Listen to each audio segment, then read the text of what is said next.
Welcome to the podcast for the 2023 International Fuel Ethanol Workshop and Expo. I'm your host, Danielle Piekarski, and today I have the pleasure of being joined by Brad Thompson, Biofuels Technology Leader at Veolia Water Technologies and Solutions. Brad will be participating in a panel discussion titled A Posture of Vigilance, Operational Approaches to Stay Ahead of Component Wear and Guarantee Reliability at FEW this year. The panel is scheduled for Tuesday afternoon at 1:30 p.m. During his presentation, Brad will focus on why your chiller is failing you and share insights on ensuring performance and extending its lifespan. Brad, thank you for joining us today. Welcome. Thank you, Danielle. It's a pleasure to be here.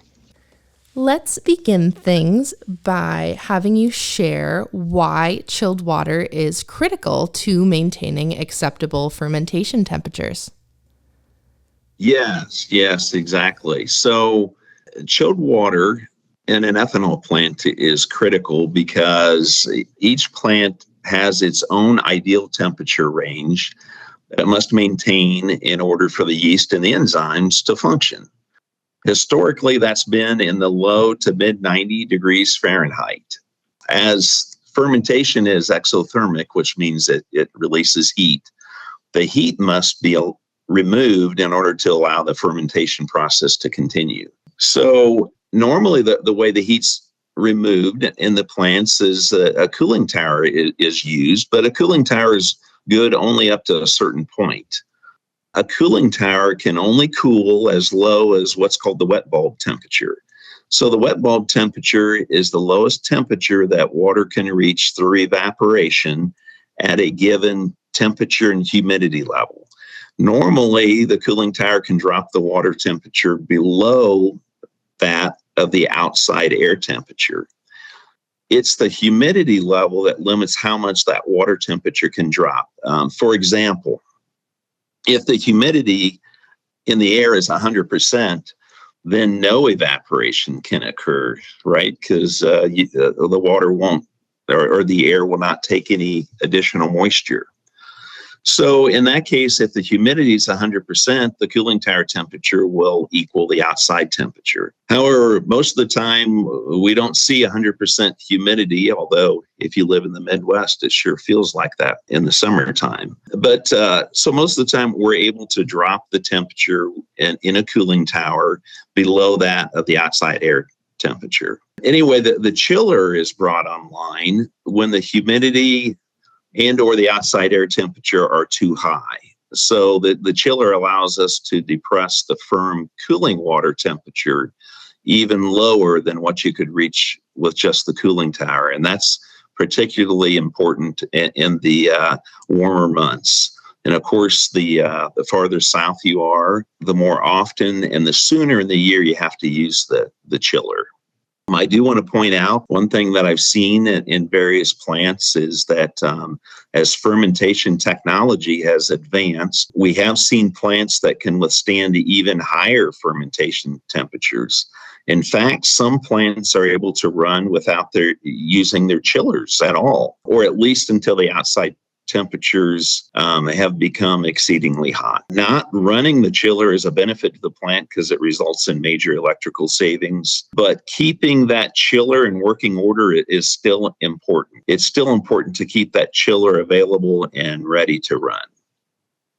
Okay, so let's say that you're not able to keep your chiller running. What are the consequences of a failing chiller? Yeah, so when there's a problem with the chiller, it can be a major one. If the chiller's not functioning properly, fermentation becomes too hot. And of course, this leads to depressed fermentation or even yeast death, which of course means less ethanol. And on the equipment side, retubing or replacing a chiller can run into the tens of thousands and most likely the hundreds of thousands of dollars. That is an expensive problem to have. So what methods can ensure the on-demand availability and performance as well as the extended lifetime of a chiller? Sure. Well, let's talk a little bit about the chiller itself. A water-cooled chiller is expected to last about 20 to 30 years, but it has a median age of about 23 years, according to ASHRAE. So it doesn't mean that you can't go longer than that, but that's kind of a general expectation. There are a number of factors that can reduce the performance of the chiller. Let's talk about the chiller operation for a minute. So heat is removed to make chilled water by sending the water through a set of copper or copper alloy tubes. Then the heat is pulled out of that water, transferred to a refrigerant.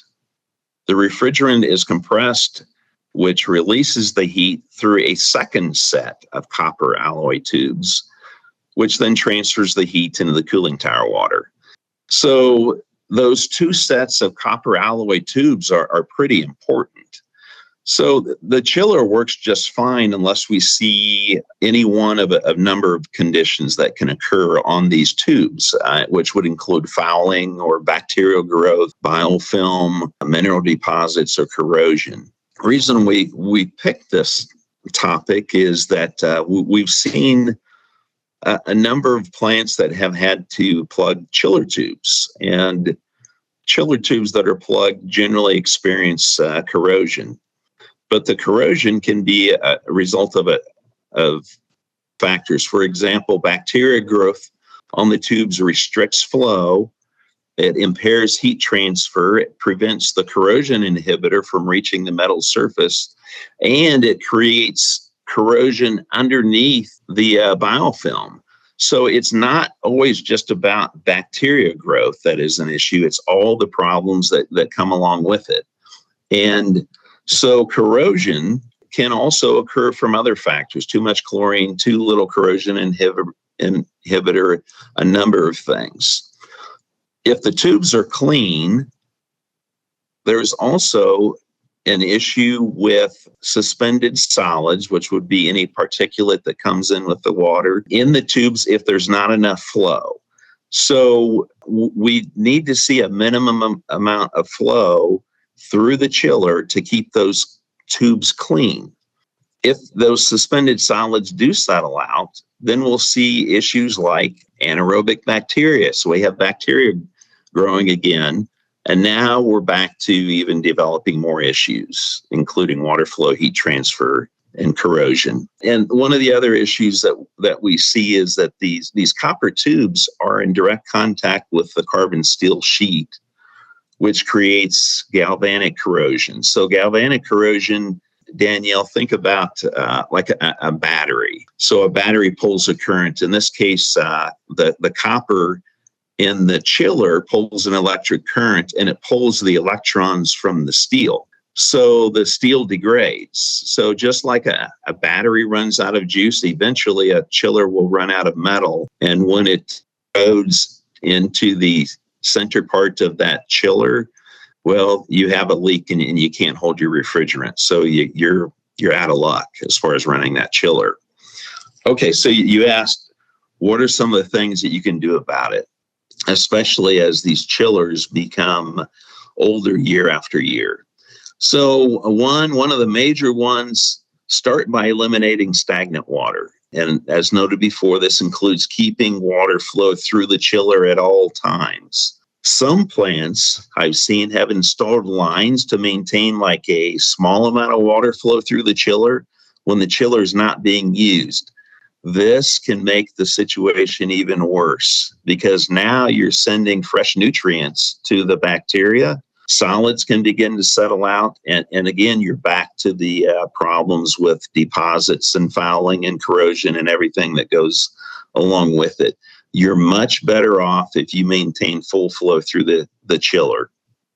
Likewise, when you shut down that chiller, you want to make sure you drain it, clean it, brush it clean, and store it dry, ideally with a desiccant or a volatile corrosion inhibitor. Eliminating dead legs is also important. I've seen multiple plants where, these chillers, they have isolation valves so that you can stop the water flow through both sides of the chiller. A lot of times those isolation valves are located close to the chiller, which seems to make sense, but really you don't want them there. The valves need to be up next to the main water header. Otherwise, what you do is you create these giant dead lays for bacteria to grow when the chiller is offline. And so that inoculates your cooling tower. And then when you bring your chiller online, you have all of this sludge upstream of your chiller that you're forcing into it. Then just a few more things. So especially for plants who have had to plug tubes and they've done eddy current testing and have found that their tubes are thinning, those copper tubes, they want to feed their corrosion inhibitor upstream of that chiller. That's really important to get fresh and as concentrated corrosion inhibitor ahead of those chiller tubes. Installation of sacrificial anodes is also very important. Every chiller should have sacrificial anodes so that the anode degrades instead of the steel. But note, if you have bacterial biofilm in the system, those anodes will degrade even faster, and they may not make it through the entire season if you have bacterial growth. So again, water needs to flow at a high enough velocity. You need to monitor with corrosion coupons or corrosion coupons and an online monitor. You don't want to rely entirely on an online corrosion monitor because they tend to read better corrosion rates than what the actual conditions are. So always use corrosion coupons, both mild steel and copper or a copper alloy, so that you can visually see what the surface of that metal looks like. And the last thing I would say, as far as things to consider to extend the life of that chiller, is that you want to consult with both your water expert and your chiller service supplier, because sometimes we have different views on things and different insights. I had a plant where the chiller service company recommended taking the chiller offline, but storing it wet until spring. So they followed that recommendation. It's the chiller service company, right? Well, needless to say, they opened up that chiller and it was filled with black muck. And that black muck, the bacteria in that create an acidic byproduct. So one of the quickest ways to cause a chiller to fail is to allow it to sit in stagnant water with that particular type of bacteria. Great answer. Thank you, Brad. So, of the methods you've just shared with us, how do the current FSMA and GRAS regulations factor into those? Yes, good question. Danielle, have you ever seen the movie Erin Brockovich? I have not. Okay, all right. So just to give you a little rundown. So years ago, hexavalent chromium was used in cooling systems. And in this movie, it's a Julia Roberts movie, there's the Pacific Gas and Electric Company. And it was in California, and it discharged their cooling tower below down into evaporation ponds. So in a warm climate, rather than discharging below down to a river, you can discharge it to a pond and you just let it evaporate off.